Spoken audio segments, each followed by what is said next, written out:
You ever see your grandmother cry, not because she's sick or in pain, but because the world just decided she doesn't matter?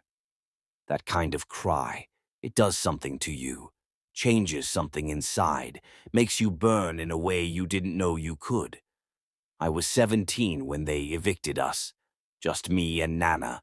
She raised me in that apartment, one bedroom on the second floor of a faded brick building in East Flatbush. The rent was cheap, the walls were thin, but it was home, or it used to be. The letter came on a Tuesday, white envelope, black stamp. She opened it in the kitchen while I was eating toast. Her hands were shaking before she even unfolded it. I saw the look in her eyes before I saw the words. Notice of termination. 30 days. No discussion, no appeals. The building had been sold to some LLC with a name like Elm Development Group, one of those faceless companies that buy low and rent high. They were repositioning the asset. That's the phrase they used, as if our home was a spreadsheet cell that needed cleaning. She didn't say much, just folded the letter and sat down real slow. I asked her if we were going to be okay. She nodded, but I could tell she didn't believe it. She just didn't want to scare me. Nana had lived there for 43 years, raised 4 kids, buried 2 husbands, survived 3 landlords, and now she was being erased by people who had never set foot in our building. The new owner came by once, in a Tesla. Didn't even get out, just pointed at stuff and talked into a headset like he was in a different world. I remember standing on the stoop that day, watching him like he was an alien. 2 weeks later, movers showed up. Not ours. His. They started clearing out units. Furniture from 1A, 3C, even old Ms. Lopez from 4D. They dumped her sofa right on the sidewalk like trash. Nana stood at the window the whole time, holding her rosary, mumbling. She never got mad. That was her thing. She believed in prayer, in patience, in God has a plan.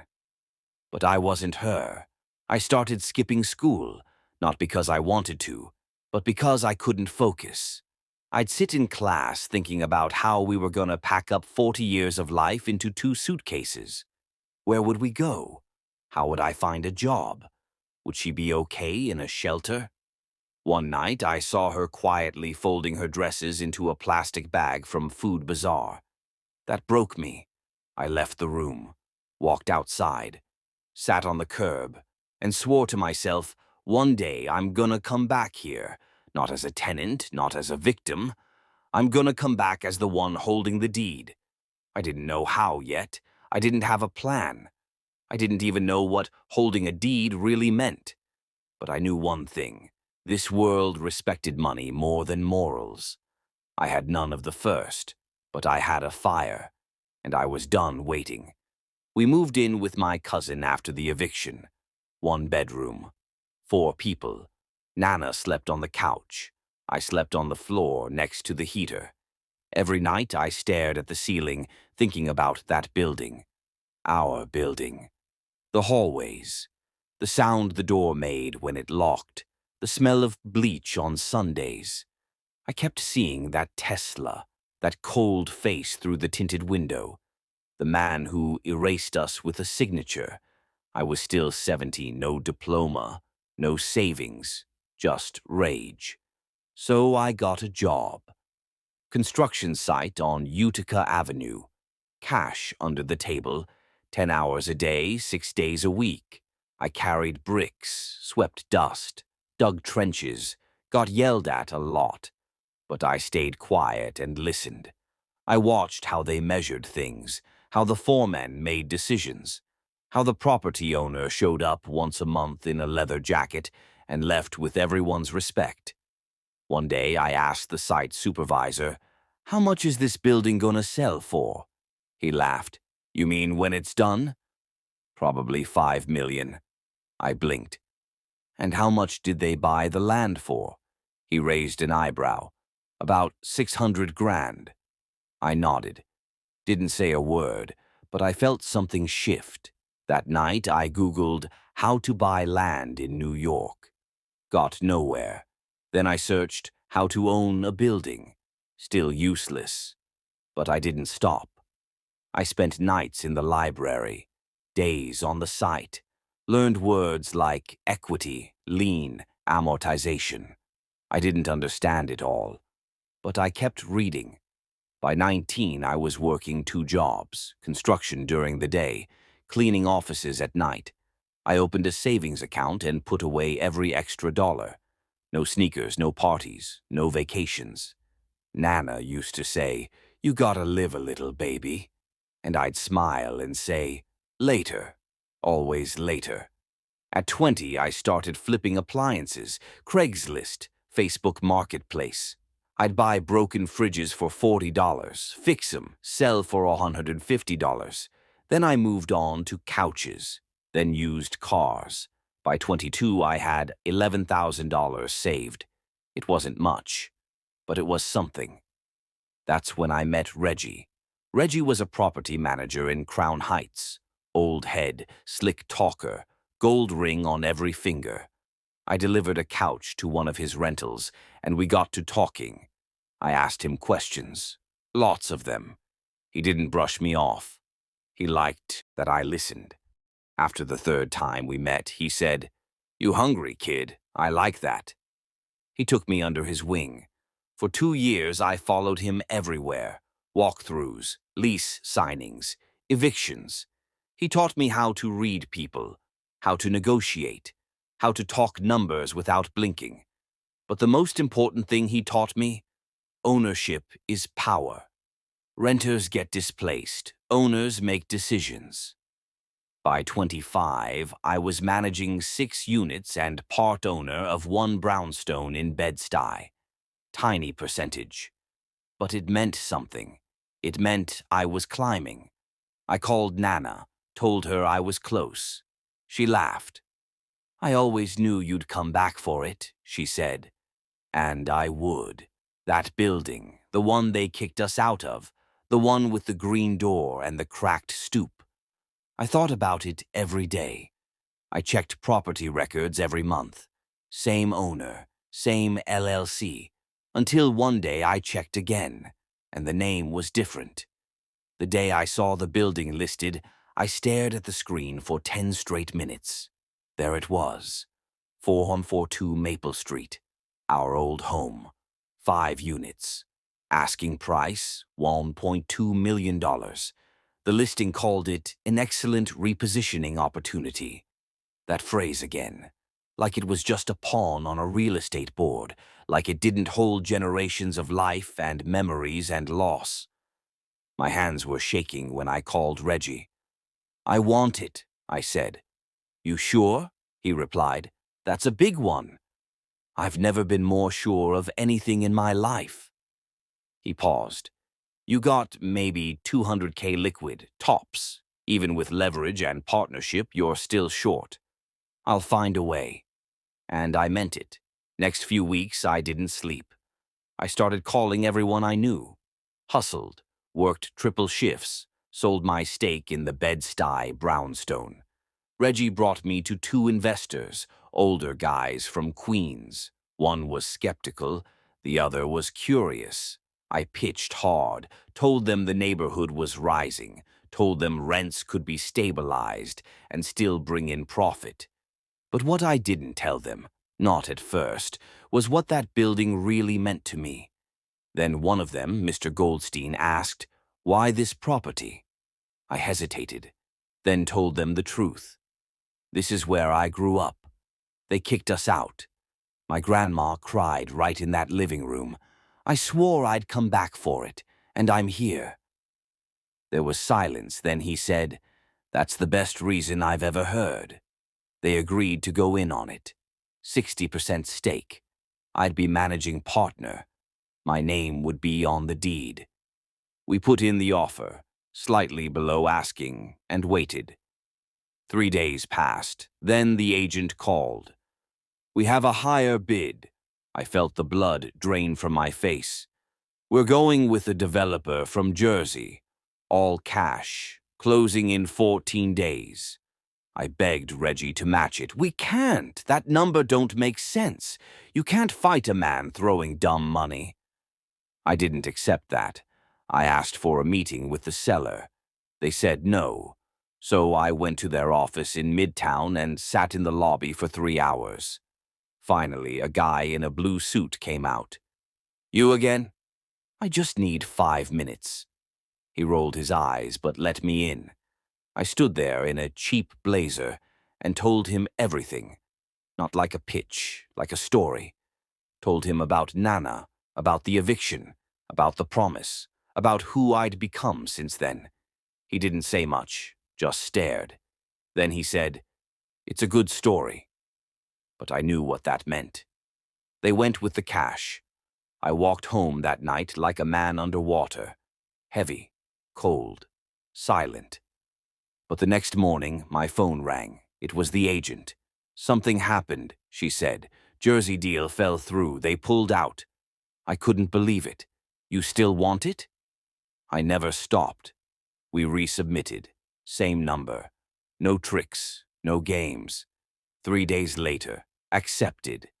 I closed 21 days after that. And when the final papers were signed, I sat in my car outside the building, holding the keys in my hand, and cried. Not because I was sad, but because I'd done it. After all the sweat and nights on the floor and brick dust in my lungs, I was finally home. The door was still green, chipped paint, rusty knob, same creak when it opened.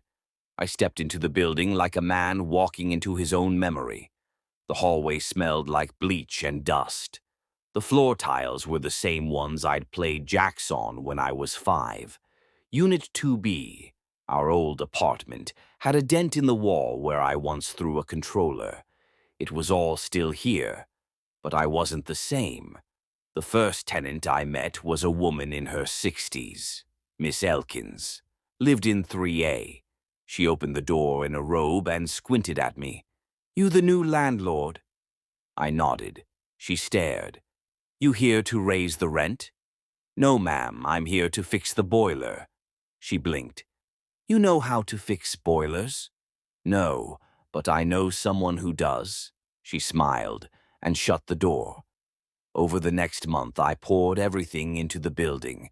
We repaired pipes, repainted the halls, replaced the locks, cleaned the basement.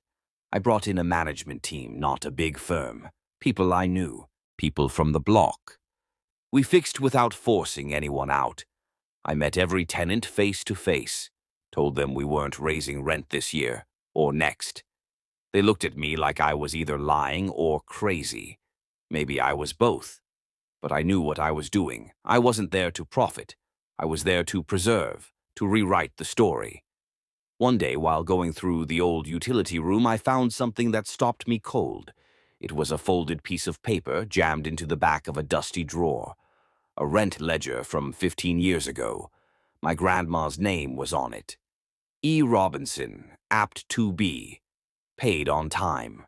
In perfect cursive. I stared at it for 5 whole minutes. Then I folded it again and put it in my pocket. I keep it in my wallet to this day, but not everyone approved of how I ran things. Reggie called me one day. "You're missing upside," he said. "You could 2x those rents and still be under market." "I know," I replied. "So why aren't you?" "Because that's not why I bought this building." He sighed. "You always were the sentimental type." Sentimental or not, word got around. Other landlords started calling me the charity guy. Some tenants from other buildings tried to move in, thinking I'd give free housing. I couldn't. I wasn't a nonprofit. I had costs, but I never forgot the mission. Stability first, profit later.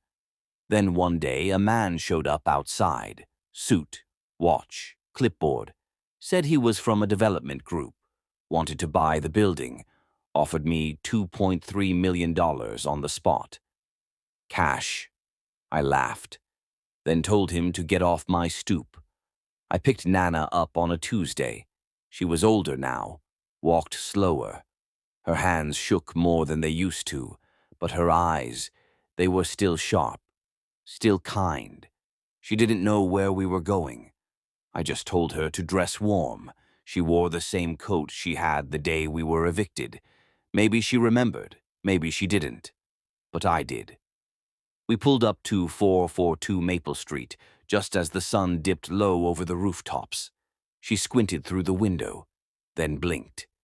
"Is this?" I nodded. She didn't speak for a while, just stared. The green door, the stoop, the cracked sidewalk.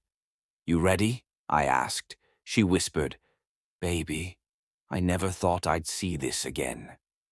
We walked in together. Unit 2B had been cleaned, repainted, new flooring. But the layout, the light, the soul, it was still the same. I handed her the keys. She opened the door like it was made of glass, stepped inside, and cried. Not like before, not broken. This time it was peace. She didn't ask how I did it. She didn't need to. She knew. All those years, the nights I skipped dinner, the hours I worked, the way I disappeared into books and jobs and silence. She knew it all added up to this room, this moment. "You kept your promise," she said. "I had to," I replied. She hugged me, tighter than I expected. "You didn't just buy a building, baby. You brought back a whole piece of who we were." I moved her back in the next week. New furniture, new appliances, same view. She sat by the window every morning after that, just like she used to. Rosary in one hand, tea in the other. I'd come by every Sunday for lunch.